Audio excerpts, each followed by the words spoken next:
एक मागणी सातत्याने यायची, ओला दुष्काळ जाहीर करा, ओला दुष्काळ जाहीर करा.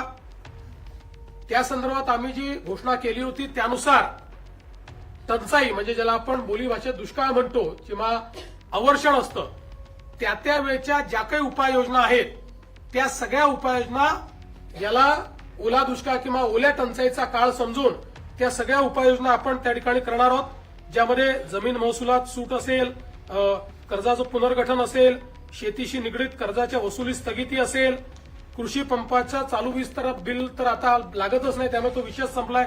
वीज बिल आम्ही वसूलच करत नाही. शालेय व महाविद्यालयीन विद्यार्थ्यांना परीक्षा शुल्कात माफी हे देखील करण्यात येणार आहे. आणि रोहिओ अंतर्गतच्या कामाच्या निकषात ज्या काही सुधारणा करायच्या त्या आपण करणार आहोत.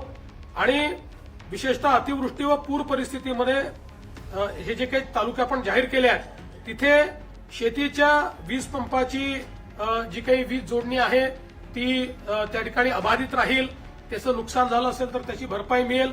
अशा सगळ्या गोष्टी ज्या आपण दुष्काळाच्या म्हणजे टंचाईच्या काळात करतो त्या सगळ्या गोष्टी आता देखील आपण या ठिकाणी लागू केलेल्या आहेत.